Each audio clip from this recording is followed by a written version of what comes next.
Cet épisode commence avec l'audience du procès de divorce entre Nazli et Ferit. Le juge demande à Nazli si elle est sûre de vouloir divorcer.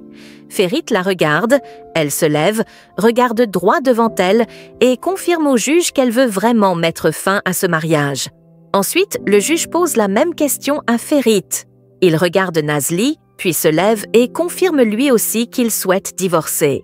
Fatos, qui les observe tous les deux, ressent une grande tristesse.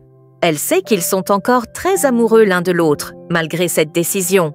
Le juge leur rappelle qu'ils se sont mariés récemment et que le mariage n'est pas un jeu. Il leur annonce qu'il va les recommander à un psychothérapeute familial pour une consultation obligatoire avant de prononcer une éventuelle décision. En entendant cela, Fatos esquisse un léger sourire de soulagement. Après l'audience, l'avocat de Nazli lui explique que la décision du juge n'est pas encore définitive et que le divorce pourrait être prononcé lors de la prochaine audience. Nazli le remercie et il s'en va. Fatos exprime aussitôt sa joie à Nazli que le divorce n'ait pas été prononcé immédiatement. Ferit s'approche de Nazli et lui dit que le juge n'a pas trouvé sa demande convaincante, ce qui explique l'envoi chez un thérapeute. Nazli lui demande si un psychothérapeute peut vraiment résoudre tous leurs problèmes. Elle l'interroge ensuite pour savoir s'il a hâte que le divorce soit finalement prononcé. Ferit lui répond calmement qu'il veut seulement lui faciliter la tâche si c'est vraiment ce qu'elle désire. Il ajoute qu'il ne manquera aucune séance, car il est curieux de comprendre les vraies raisons pour lesquelles elle souhaite divorcer. De retour à la maison, Fatos, tout enthousiaste, annonce à Arsuman que le divorce n'a pas été prononcé. Arsuman est soulagée et très contente. Nazli, de son côté, reconnaît que c'est une bonne nouvelle, mais s'inquiète de ce que pourrait encore faire Hakan, qui continue de les menacer.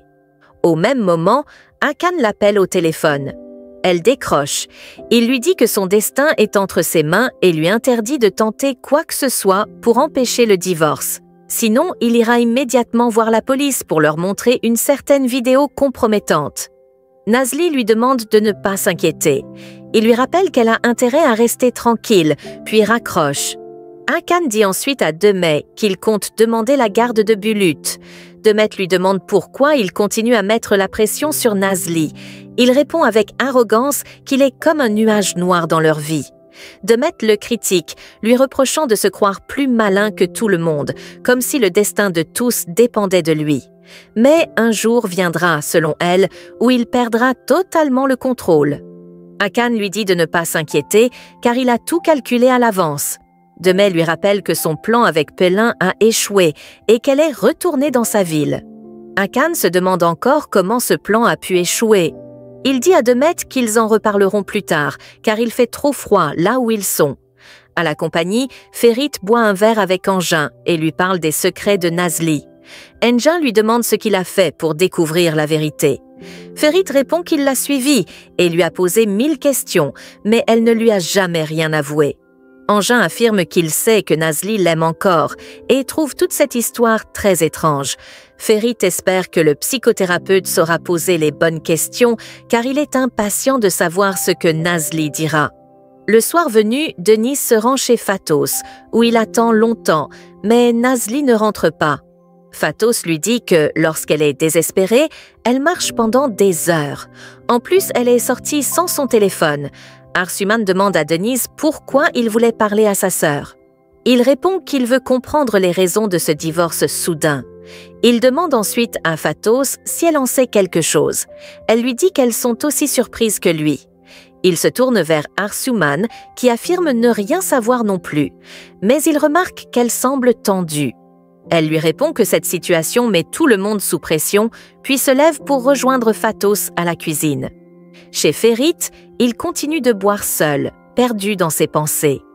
Lehman essaie de le raisonner et lui demande de ne pas se faire du mal pour une fille et de laisser partir Nazli. Pendant leur échange, Bulut les écoute discrètement. Il demande à son oncle si Nazli ne reviendra jamais. Ferit lui répond qu'il n'en sait rien. Pendant ce temps, chez Fatos, Denise attend toujours. Arsuman lui conseille de revenir un autre jour pour parler à Nazli. Denise accepte et s'en va. De retour à la maison, Nazli rentre enfin. silencieuse et perdue dans ses pensées. Elle va directement dans sa chambre. Le lendemain matin, Fatos prépare le petit déjeuner. Elle s'assoit avec Nazli et Arsuman. Nazli essaie de sourire et de changer d'humeur. Elle déclare qu'elle veut désormais être en paix. De son côté, Ferit reçoit un appel. On lui annonce qu'il aura une séance avec le psychothérapeute dans la journée. Il envoie un message à Nazli pour connaître l'heure et l'endroit de leur rendez-vous. Engin lui demande s'il ne pense pas que Nazli cache quelque chose. Il l'encourage à rester proche d'elle au cas où elle déciderait enfin de tout lui dire. Ferit, amusé, félicite Engin en disant qu'il est un vrai thérapeute. Mais Engin lui répond qu'il n'arrive même pas à résoudre ses propres problèmes. Chez Fatos, cette dernière confie à Nazli et Arsuman qu'elle est amoureuse de Tariq, mais que celui-ci semble très proche de Manami. Nazli lui dit qu'elle ne pense pas que cela puisse marcher entre Tariq et Manami, car il y a trop de différences entre eux. Fatos ajoute que Manami commence à s'intéresser à quelqu'un d'autre. Nazli, curieuse, lui demande de qui il s'agit. Fatos répond que c'est Engin. Nazli et Arsuman sont très surprises. Au même moment, on sonne à la porte. Nazli va ouvrir et découvre Ferit. Elle le fait entrer. Il lui parle de la séance chez le thérapeute. Nazli lui dit qu'il aurait pu simplement lui envoyer un message au lieu de venir lui-même. Ferit répond qu'il craignait qu'elle ne connaisse pas l'adresse. Nazli lui rappelle qu'elle ne s'est jamais perdue. Ferit évoque alors le souvenir du jour où ils s'étaient perdus ensemble dans les bois. Il lui demande ce qui a changé, du jour au lendemain, entre eux. Mais Nazli évite la conversation et part se changer. À l'extérieur, Tariq attend dans sa voiture. Fatos et Manami sortent pour aller au restaurant, tandis que cette dernière est également en route. Engin l'appelle au téléphone. Ensemble, ils parlent de la situation entre Ferit et Nazli et réfléchissent à un plan pour les réconcilier. Manami propose qu'il la rejoigne au restaurant pour en discuter, mais il répond qu'il sera occupé. Il lui demande alors si elle pourrait l'accompagner le soir chez Denise. Elle accepte et ils se disent à ce soir. Fatos et Arsuman arrivent au restaurant. Tariq remercie Fatos d'être venue la première, affirmant que c'est un signe du destin. Elle lui demande ce qu'il fait là si tôt. Pris de court, il répond qu'il attend Manami. Celle-ci arrive justement à ce moment-là et lui pose la même question. Tariq dit qu'il l'attendait, puis l'invite à sortir le soir. Mais elle lui répond qu'elle ira chez Denise avec Engin pour choisir des musiques japonaises. Fatos propose qu'ils y aillent tous ensemble, car tout le monde est un peu déprimé en ce moment. Manami n'est pas très enthousiaste et demande s'il compte vraiment y aller sans prévenir. Tariq dit qu'Engin et Denise ne verront aucun inconvénient à cela. Chez la thérapeute, Ferry et Nazli attendent dans la salle. La thérapeute arrive, les salue et prend place avec eux.